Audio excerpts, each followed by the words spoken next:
Good morning viewers, आप सबका मेरे क्लास में स्वागत है। आज हम आपके लिए एक नया टॉपिक लेके आए हैं। ये टॉपिक है क्लास 12 के 10th लेसन के haloalkanes and haloarenes से। तो आज हमारा टॉपिक है nucleophilic substitution reactions means SN2 नाभिक स्नेही प्रतिस्थापन अभिक्रिया।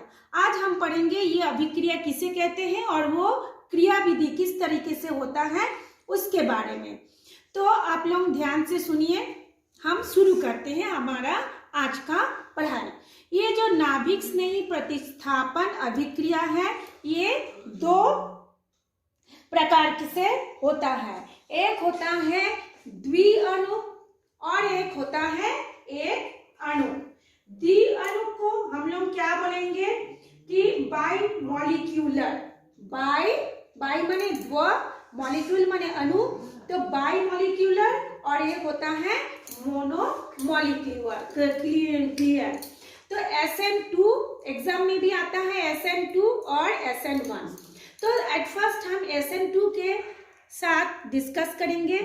सबसे पहले हम बताते हैं कि SN2 अभिक्रिया किसे कहते हैं। तो यह वह अभिक्रिया या फिर यह अभिक्रिया केवल एक पद में संपन्न होती है। एक पद क्या है हम अभी आपको बताएंगे। पहले संक्रमण संकुल बनता है जो शीघ्र ही टूटकर हैलाइड तथा अल्कोहल देता है।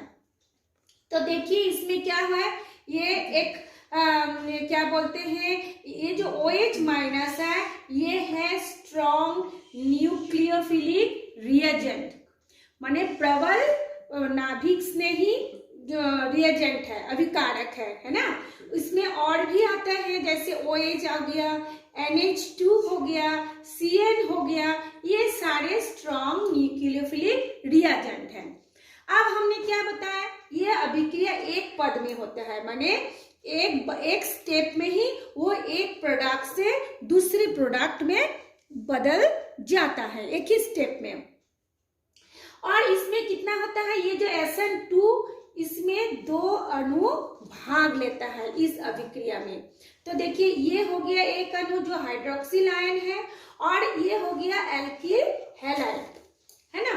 और ये इसलिए इसको SN2 कहा जाता है। और एक कारण है इसको SN2 कहने का, वो कारण है इसमें ये जो दो अणु भाग लिया है, दोनों अणुओं की सांद्रता पर यह अभिक्रिया डिपेंड करता है।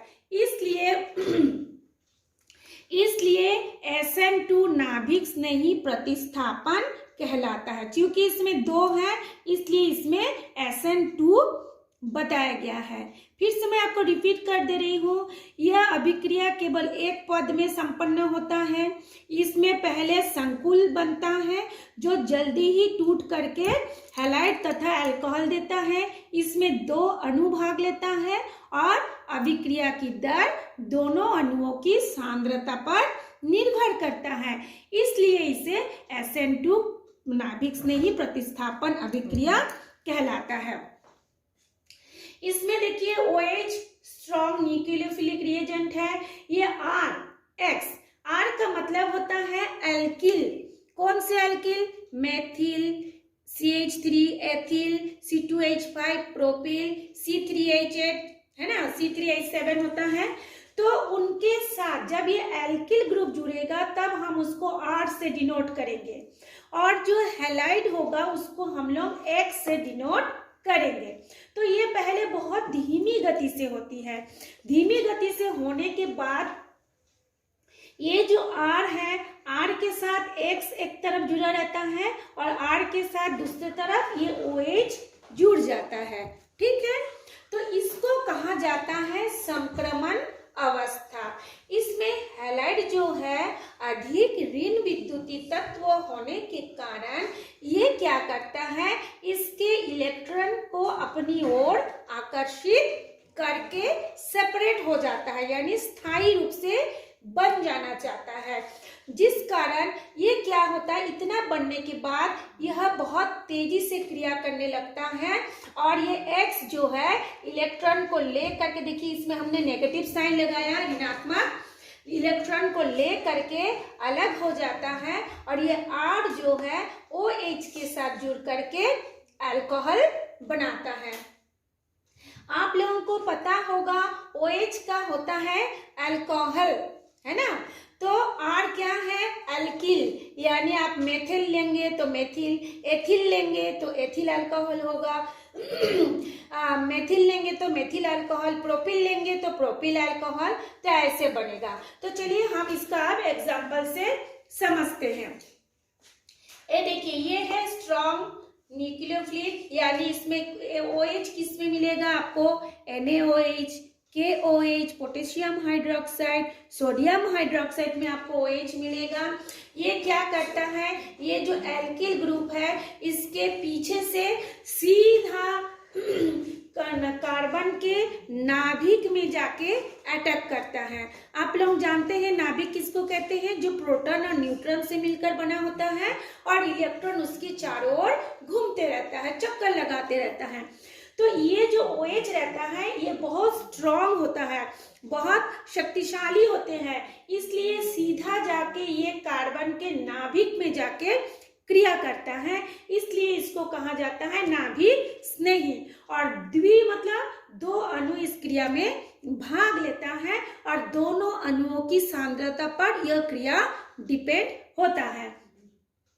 देखिए R के जगह में हमने लिखा CH3 यानी मेथिल, X के जगह में होगा क्लोरीन। तो ये दोनों देखिए कैसे जुड़ गया, क्लोरीन कार्बन के नाभिक के साथ एक OH जाके जुड़ गया और एक क्लोरीन आके यहाँ पे जुड़ा हुआ है, लेकिन ये तुरंत ही टूट जाता है, टूट के ये मेथेनॉल यानी CH3OH अलग हो गया और क्लोरीन वो अलग हो गया जो मैंने आपको यहाँ पे बताया है। इसमें देखिए हमने लिखा है R इक्वल टू एल्किल, जिसमें मेथिल, एथिल, प्रोपिल, ब्यूटिल होगा। X का मतलब हो गया हैलाइड, जिसमें फ्लोरीन, क्लोरीन, ब्रोमीन, आयोडीन होगा, है ना। तो एल्किल हैलाइड में मेथिल अच्छा, इतना होने के बाद अब हम देखते हैं, हमने आपको बताया एल्किल हैलाइड। तो एल्किल हैलाइड में हम जानते हैं मेथिल हैलाइड होता है, एथिल हैलाइड होता है, प्रोपिल हैलाइड होती है।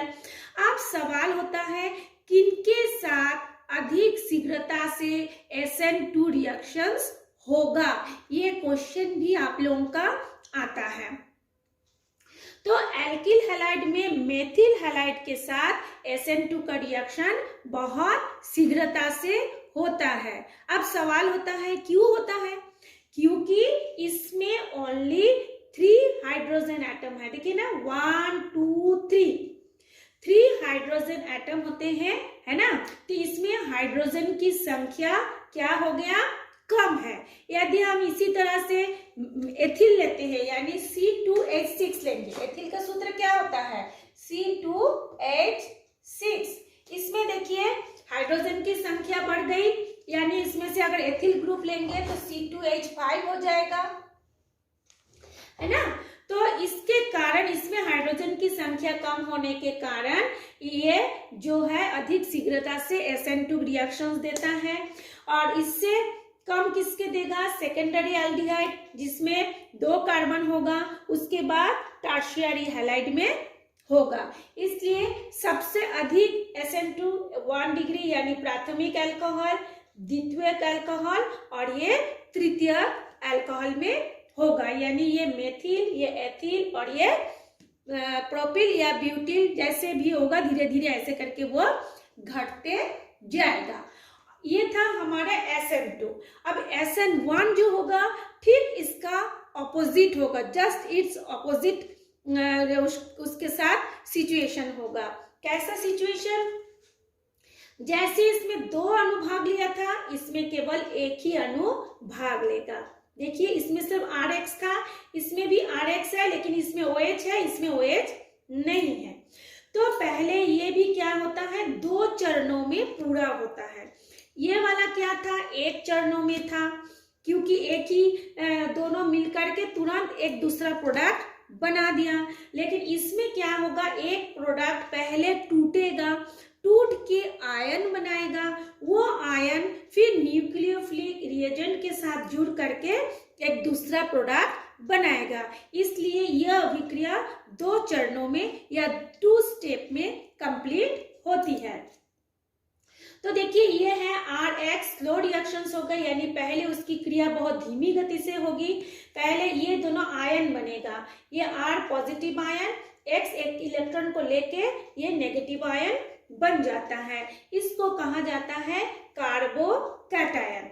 आप ये जो पॉजिटिव आयन है और ये जो न्यूक्लियोफिलिक होती है वो हमेशा नेगेटिव आयन होता है, होने के कारण ये X अलग हो जाएगा, X का कोई रोल नहीं रहेगा।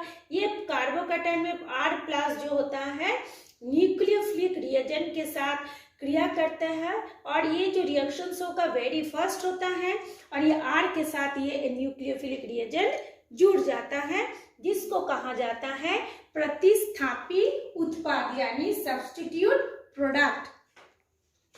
अच्छा, इसमें क्या होता है, इसमें केवल 1 मोल अभिकारक की सांद्रता में परिवर्तन होता है। ये जो अभिक्रिया है पहले तो ये 1 है और इसमें केवल 1 मोल अभिकारक, ये अभिकारक है, अभिकारक की सांद्रता में परिवर्तन होता है। अतः यह जो होता है एक अणु यानी SN1 अभिक्रिया है। आप लोगों के बुक में बहुत लंबा चौड़ा करके इसको समझाए हैं, मैं उनमें से जितने निचोड़ है उसको उठा के आप लोगों को एक वीडियो को बनाई हूँ। मैं आप लोगों को ये बता रही हूँ, आप इस वीडियो को 4-5 बार देखेंगे और इतना ही नोट्स बनाएंगे, आपको फुल मार्क्स भी मिलेगा और कम समय में आपको समझ के लिखने के लिए भी हो जाएगा। और आप यदि इसी को बुक्स में पढ़ेंगे, इतना लंबा चौड़ा है कि आपको एक ही आंसर लिखने में आधा घंटा पार हो जाएगा।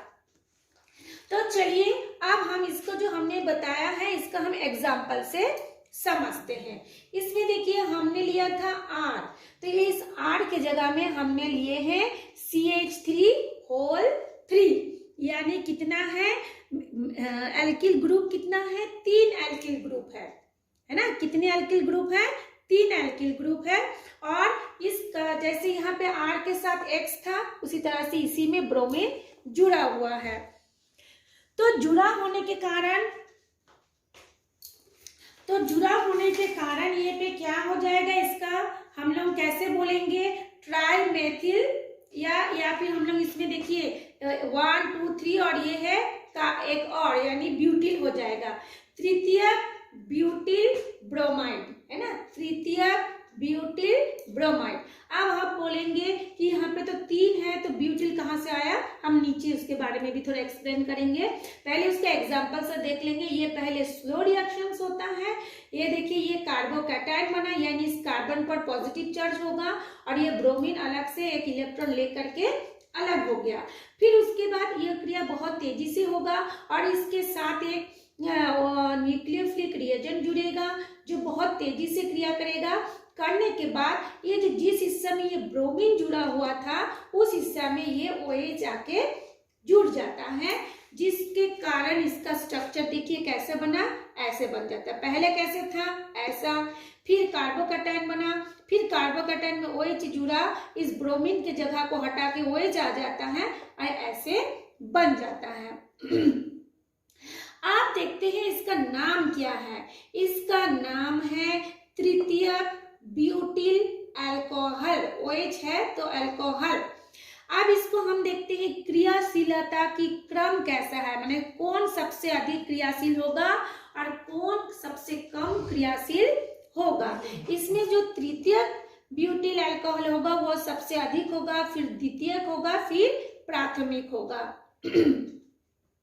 मैंने अभी बताया कि इसका जो होता है SN2 जस्ट उसका ऑपोजिट SN1 में होता है। देखिए SN2 में पहला अधिक क्रियाशील था प्राथमिक अल्कोहल है ना, प्राथमिक, फिर द्वितीयक, फिर तृतीयक। इसमें देखिए पहले तृतीयक है, फिर द्वितीयक, फिर प्रथम। अच्छा, अब सवाल होता है हमने इसको तृतीयक ब्यूटिल अल्कोहल कैसे बताया। आप लोगों को मैं पढ़ाई हूँ, एक कार्बन है ये, इस कार्बन के साथ कितनी एल्किल ग्रुप जुड़ा है, 3 जुड़ा होने के कारण इसको हम तृतीयक बोलेंगे, लेकिन ये अल्कोहल क्यों बोलेंगे? क्योंकि एक OH जुड़ा है। अब सवाल होता है कि ब्यूटिल कहाँ से हुआ? तो आप लोग जब अल्कोहल का पार्ट को मैं पढ़ाई थी, आप लोग ध्यान दिए होंगे, 1 2 3 ऐसे 4 होता है, और 4 होने के कारण इसको हम लोग मीथेन, इथेन, प्रोपेन, ब्यूटेन बोलेंगे, और इसके साथ OH ग्रुप जुड़ा है तो अल्कोहल हो गया। फिर कुल मिला के इसका नाम क्या हो जाएगा? तृतीयक ब्यूटिल अल्कोहल, है ना। इसका नाम हो गया तृतीयक ब्यूटिल अल्कोहल। ये आप अल्कोहल का जो शुरू में मैं पढ़ाई हूँ उसका आप देख लीजिएगा। तो ये था आप लोगों का SN2 and SN1 nucleophilic substitution reactions. आप लोग इसको बार बार देख के समझ जाइए, और इसको जो हो सके तो नोट्स अपने कॉपी में जरूर बना लीजिए। तो आज इतना ही तक, हम फिर नेक्स्ट क्लास में मिलते हैं कुछ और टॉपिक के साथ। तब तक आप इसको लाइक कीजिए, शेयर कीजिए, और अपना बैठ के याद भी कीजिए नोट्स बना करके।